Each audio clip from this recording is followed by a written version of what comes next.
Good morning, good morning. Welcome to the Keto Mom page. We're going to dive into 9 steps of goal setting. But as you're tuning in, I want to know, are you eating breakfast or intermittent fasting? There's hundreds of people that are breaking their 60-hour fast this morning. So we got to coach a whole bunch of people that did a 60-hour keto reboot currently, and today is their last day. So they get to dive in and drink their keto protein. They get to dive in and drink their, or eat food. So I want to know, where are you tuning in from? And do you normally eat breakfast? Do you normally eat breakfast or do you intermittent fast? I would love to know. Here's some really great breakfast options for you. I often have people go, what can I eat for breakfast? Either quickly on the go, or just in general, if I'm doing carb conscious, low carb keto. And I always say, you need to get yourself an air fryer, especially if you need to get out of the house quickly. Anybody? Air fryers are so simple. It helps your morning. Throw some sausage in the air fryer as you're going and doing your makeup or getting kids ready to get out the door. Whether you pre-make like egg cups or things like that. I love breakfast. I intermittent fast probably 3 to 4 days a week. But I do love breakfast. So are you eating breakfast or are you intermittent fasting? And then we're going to go through this really quickly, 9 steps to goal setting to start off your morning to give you some concepts or ideas of how to get going. I feel like once kids have been back in school, people's schedules have slowed down. Good morning, everybody. We're almost like at a reset, right? So in our business, we are resetting our business. So we've had some incredible conversations with our company, with our team. So we are doing a reset on our business area of our life. And I also have a lot of people going, I just need to reset my food, reset my mindset. We are slowing down and yet not, because now we have sports and fall festivals. And so it's really just like this, all right, we're making a shift. We're making a turn. Fall is here. I'm going to reset so that I'm not getting to the end of the year and having to restart over. Does that make sense? Maybe you let off the brake, or maybe you let off on your food. That didn't make sense.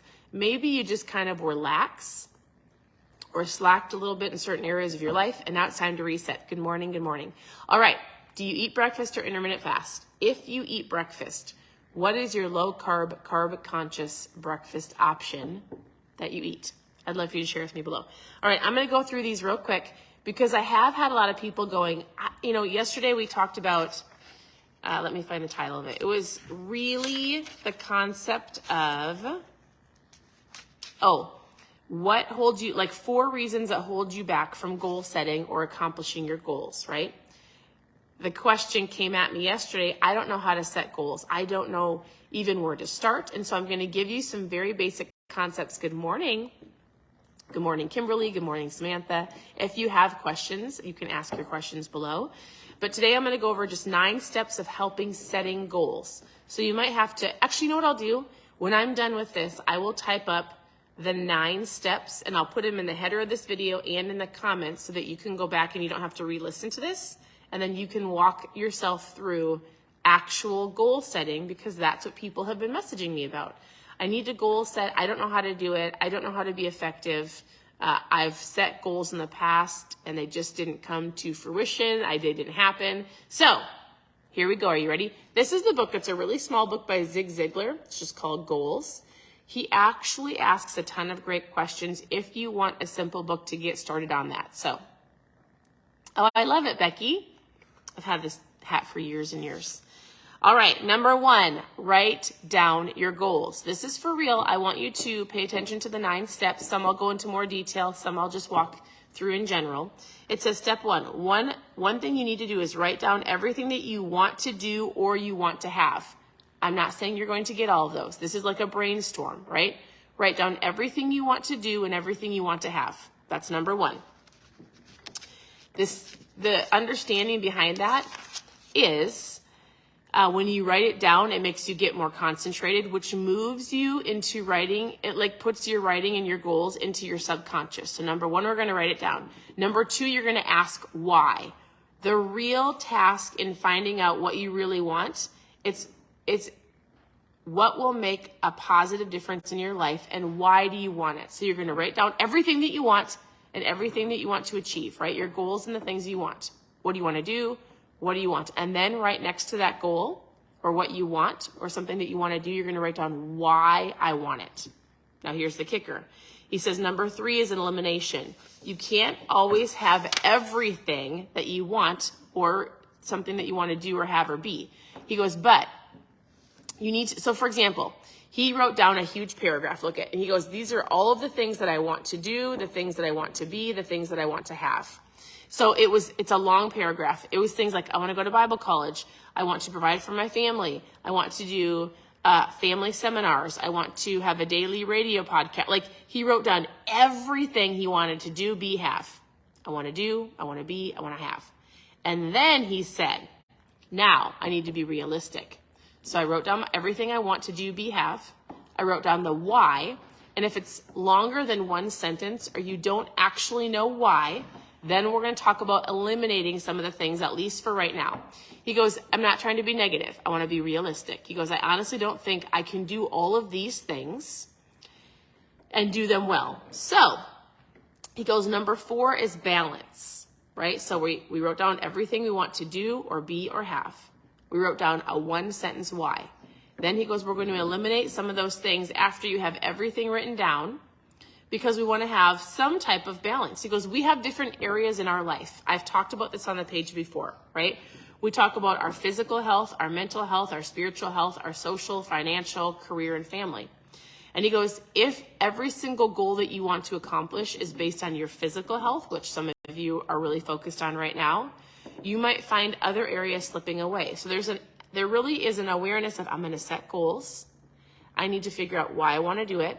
Some things might not be a no forever, but right now it's not. I'm going to put those on the extra piece of paper to keep them in front of me for the future. And I'm going to focus on certain goals, right? You have all of these goals. I've already brainstormed all of them. It doesn't mean not ever. It means some of them might not happen right now. When you put too much emphasis on just 1 or 2 areas of your life, you become warped. For example, you might have a higher standard of living, but where would you qualify? Where's your quality of life? He just talks about you need to make sure you ask these questions. Number 1, will reaching this goal make me happy? Will reaching this goal make me healthy? Will reaching this goal make me more prosperous? Will reaching this goal make me more secure? Will reaching this goal make me more friends? Will reaching this goal bring me peace of mind? And if you have a family, will reaching this goal improve my family relationships? If you cannot answer yes to at least one of these questions, you need to strike that off your list. He goes, don't black it out. That goal might come later. But you need to make sure that it's not even just for you, but the people that are in your environment and in your life, right? Make sense? Number 5 was explore. It was asking those questions. Will this goal help me either be happier, healthier, prosperous, secure, more friends, peace of mind, and improve my relationships with my family? Number 6 is stretch. Is it a stretching goal? And he shares a story about a boxer and his story. He also shared a story about different people he has met along the way as he's helping people. He coaches people on goals.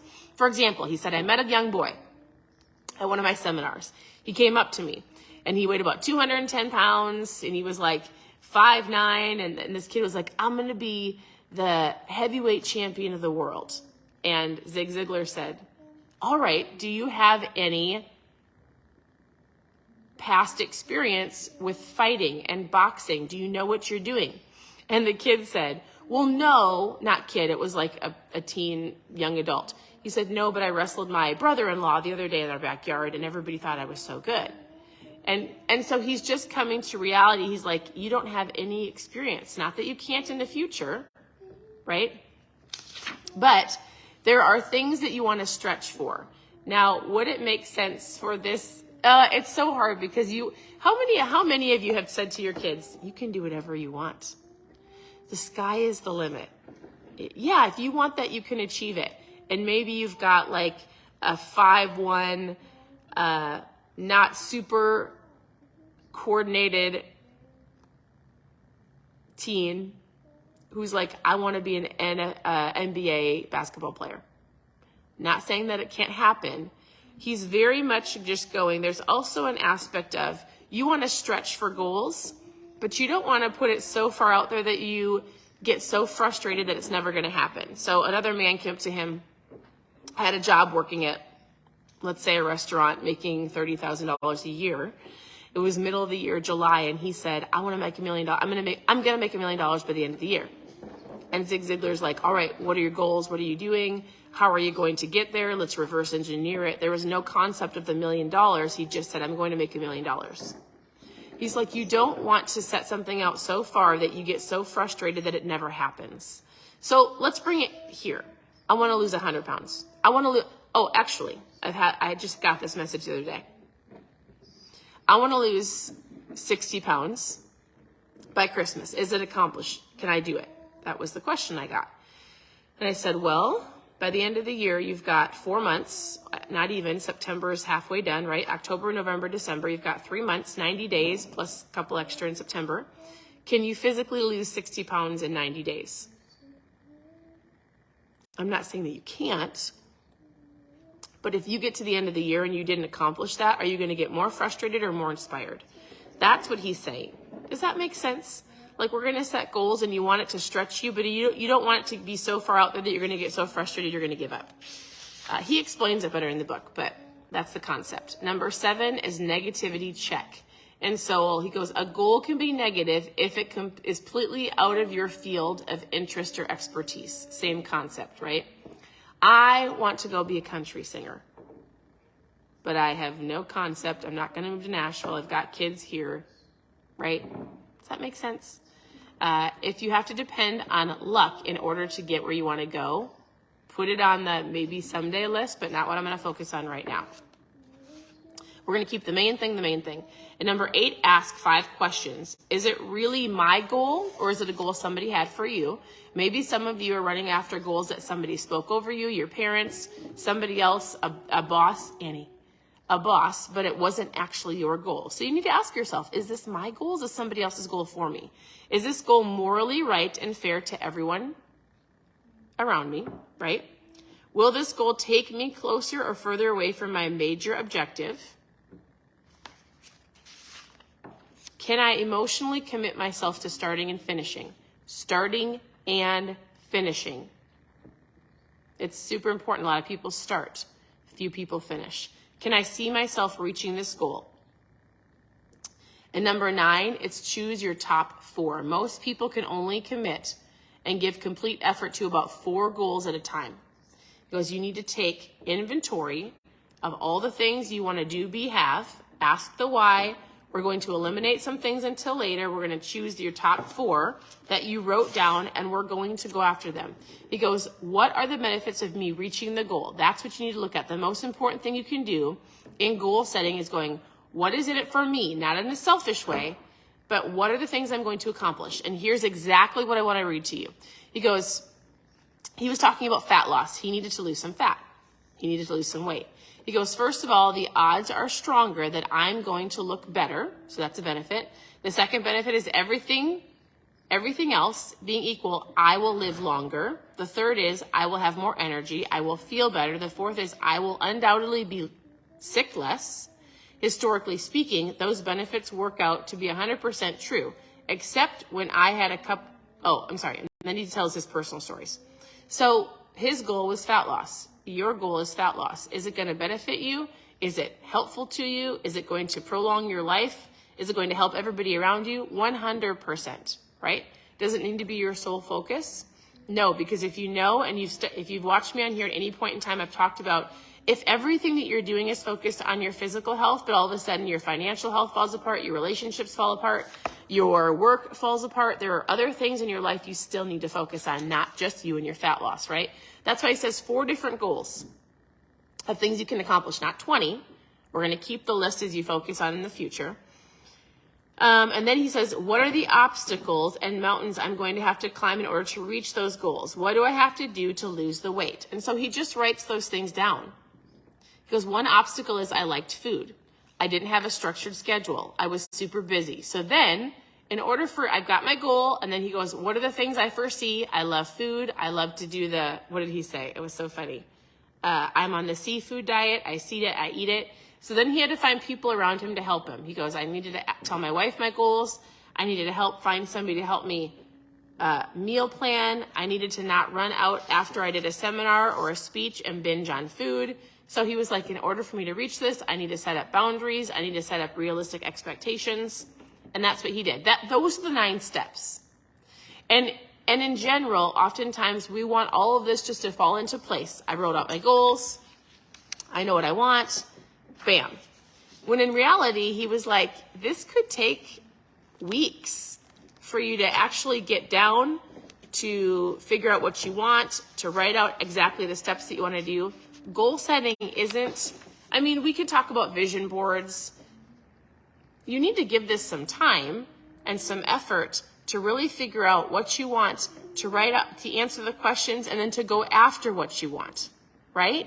And so what if you gave it a couple weeks and you actually truly figured it out and you told the people that were closest to you, hey, I'm taking 90 days. I talked about this in the beginning of September. We had 120 days to the end of the year. What are you going to do in the 120 days? Or are you going to get to January 1st and have to start over again? Now we're closer to 90 days, right? We're almost done with September. So let's say you've got 90 days. What are you going to do in these 90 days that are going to move you forward so that when you get to January, you're not starting over? It could be as simple as taking the rest of this month, actually figuring out your goals. What do you want? Figuring out the obstacles you're going to have to overcome, finding people to hold you accountable, and 90 days can shift everything for you by next year. Are you going to do it? Most of you just want to lose some fat. So let's just talk about fat loss. If you write out those goals, the obstacles you foresee, the obstacles might be my time management. I don't pack my lunches. I go on too many outings. I drink too much alcohol, whatever that is for you. And then you're going to have to find either reasons to get it out of the house, not to go certain places, your big enough why, to not grab those foods. 90 days can shift a lot in your mindset and in your weight so that you are not like 98% of people starting over again in 90 days. Don't be that person. Start right now. I'll give you one more example of food. So he said he loved sweets. He loved dessert. And oftentimes when we eliminate something and say we're not going to have it forever and ever, it doesn't work so well. So what he did is he said every Sunday was my dessert day. Sunday was I'm going to have my favorite ice cream day. And we've got lots of holidays coming up, right? So anytime you could say, well, I'm going to give this a 90-day run. And guess what? There's a holiday in each of these months coming up. You could go, on that holiday, I'm going to enjoy myself with my favorite dessert. Or we have people over every Sunday, so maybe Sundays are the day that I'm going to allow myself something that I love, so the rest of the week I stay on track. So whatever it is, because I don't want to hear that, well, I've got Thanksgiving and Christmas and all of these parties. Well, then put that in your mindset. I'm going to do really great, and then I'm going to enjoy myself. Like, we're hosting Thanksgiving this year. My sister-in-law makes the most incredible desserts. That will be my day of eating those desserts. I don't need to eat it before. I don't need to eat it after. But what if I said on Thanksgiving, on that day, when my sister-in-law comes, I'm going to enjoy myself and not beat myself up because I've done really great up until then. Or on Sundays, I'm going to enjoy our friends and family, and I'm going to enjoy something with my kids. I'm just letting you understand, oftentimes when people eliminate something fully, it doesn't go well. I often hear people saying, even like alcohol. Alcohol is a big deal in the amount of how much it affects your fat loss and how many people just don't want to give it up. So then you have to get resourceful. We are not drinkers, so I'm not going to give you advice of low carb or no sugar alcohols. You're going to have to do your research, but that actually hinders most people's fat loss. Just write what you want down. Here's the great book. Take some time. You can take the rest of this month, figure out what you want, be super specific, and then go after it for 90 days, and you will realize you've set yourself up above most people, and next year will be incredible for you. So, all right, that's the book we're going through. Thanks for tuning in. Message me with any questions that you have. I hope you guys have an incredible morning. We are going to start school and we'll talk to you soon. Bye, everybody.